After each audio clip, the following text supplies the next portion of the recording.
welcome to Soil Carbon and You Can Save the Climate. Recently, in several scientific journals, the issue has been addressed of soil carbon sequestration.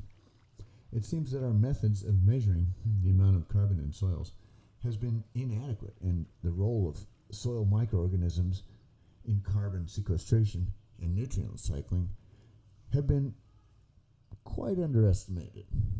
So the dynamics of soils and the importance of fungi are even more important than we supposed. It's not just soil geeks, Gramps was right. Organics are what makes a soil rich. We know the importance of mycorrhizae in acquiring nutrients for trees, but not so many of us realize the critical role of soil carbon as a water reservoir, especially here in the arid western half of North America. Brown cuboidal rot, BCR, found in rotting conifer logs, absorbs at least 5 times its weight in water. These subsoil reservoirs are the main way that snowmelt is captured and utilized in the local montane ecosystem. Fungal hyphae penetrate these subsoil reservoirs, breaking down the lignins, digesting bacteria, and converting biomass to chitin, the main component of fungal cell walls. The new studies indicate that much more soil carbon is tied up as chitin than previously suspected. Chitin is very stable and durable and retains carbon in the soil for centuries. The fungal mycelia itself pulls water and nutrients from the brown rot sponge and takes drops of nutrient-rich water or tiny nuggets of tree sugar at the mycorrhizae, a knot of tissue formed by tree and root and fungus growing into each other. Over 85% of a tree's water and 100% of its nutrients arrive through this fungal connection.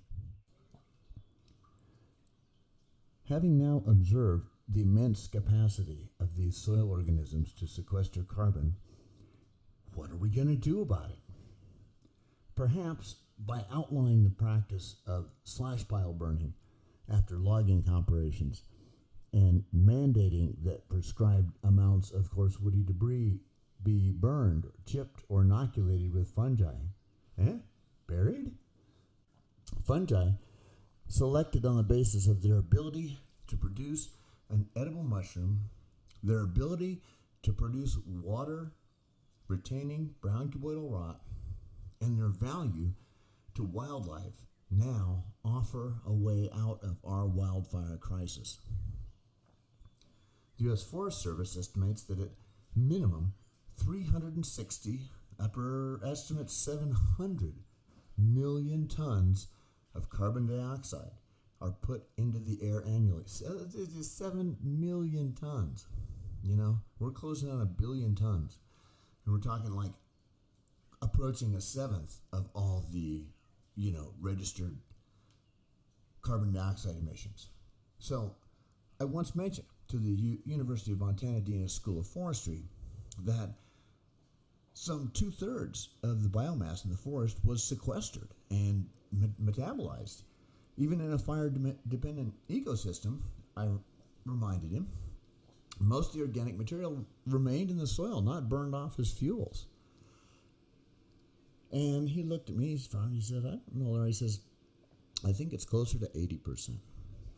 So this is what normally happens. This 80%, this is even in a fire-dependent ecosystem. This is how carbon is sequestered in our Rocky Mountain soils.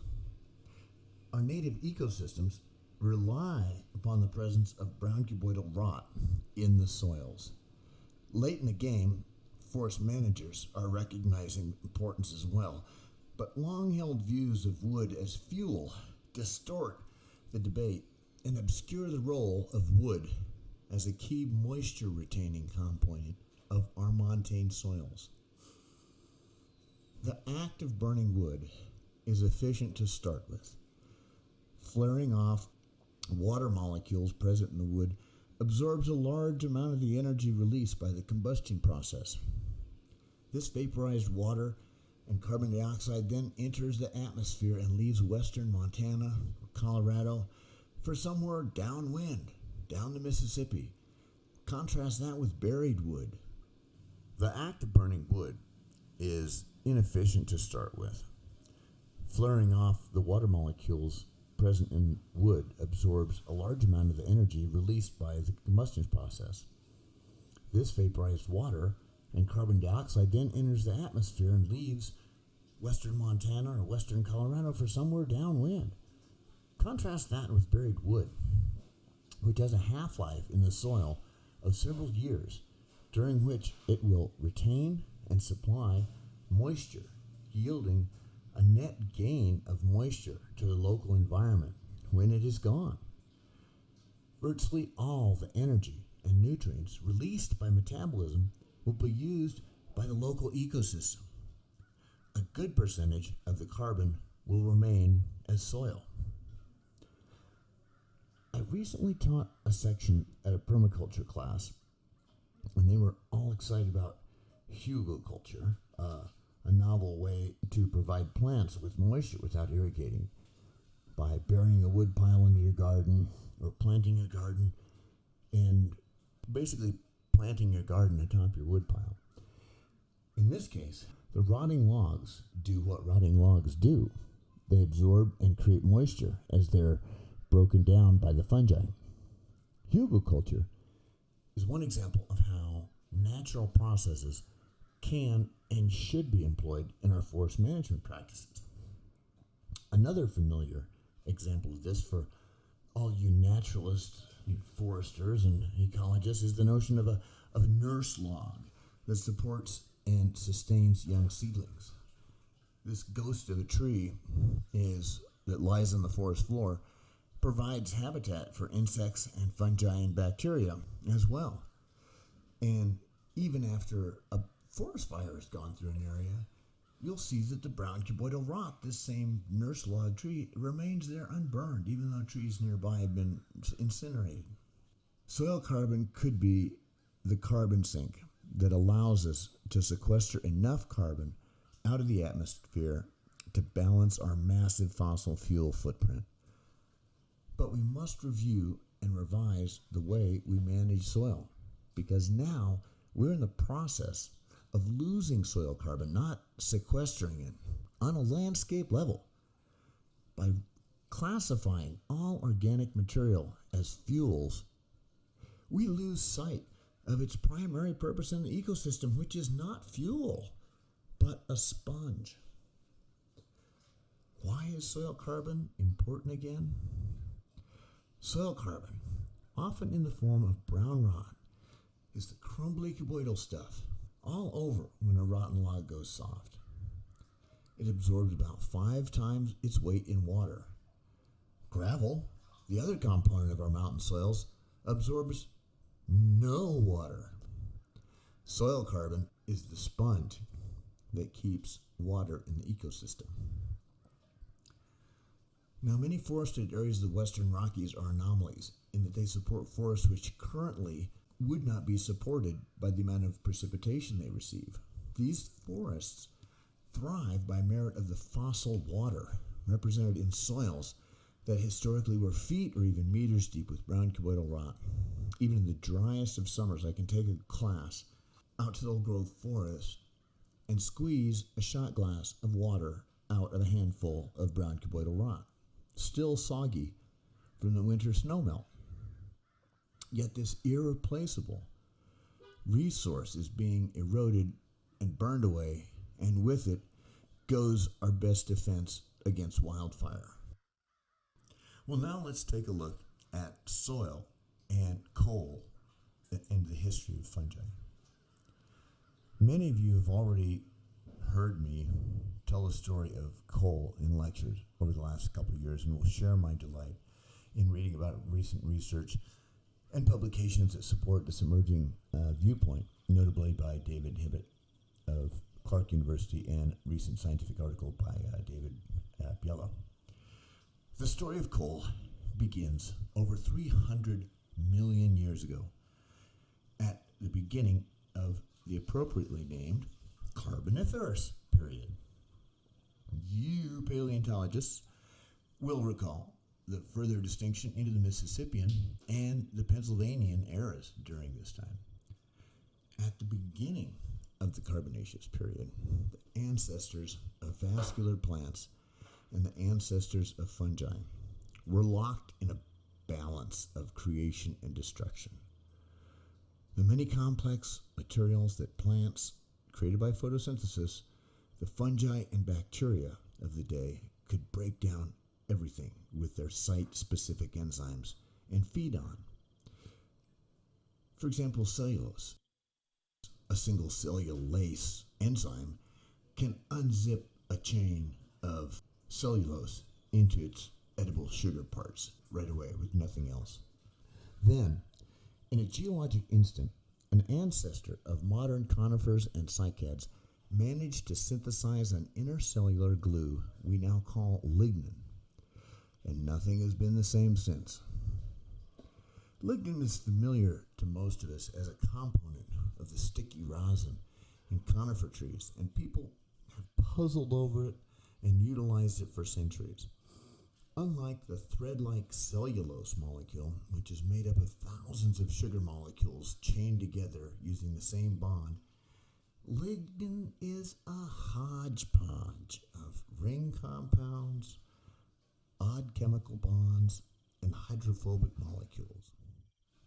Whereas a single enzyme can unzip a whole chain of cellulose, the digestion of lignin required the production of so many single-site enzymes that it took more energy to digest than could be obtained from it as food. And so it went on and on and on for some 60 million years, more or less. Plants experienced a period of global domination, and as their lignin-laden bodies crashed to the ground, the carbon remained sequestered, piling up coal many meters thick in some areas.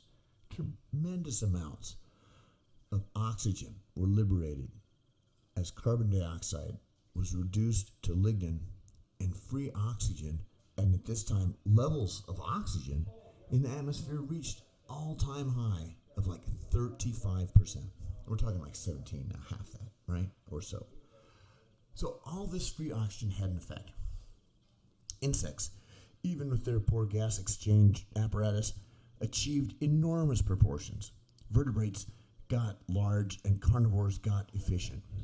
And this oxygen had an effect on the microbial and the patterns and the microbiota of the planet, especially among some lucky members of the basidiomycete fungi. These fungi, in their daily work of breaking down wood, somehow managed to produce an enzyme that makes hydrogen peroxide from water and the very abundant oxygen. We now name 3 of these exoenzymes that attack lignin: lactase, manganese-dependent peroxidase, and lignin peroxidase. These enzymes manage to burn apart the annoying and complex bonds of lignin, recovering energy from a new source. This new ability allowed the white rot fungi to dominate the niche of wood decomposition and nutrient liberation, and effectively ended the Carboniferous period about 425 million years ago.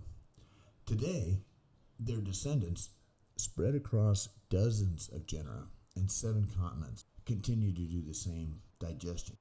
Let's build on this to expand our understanding of the importance of carbon in soils.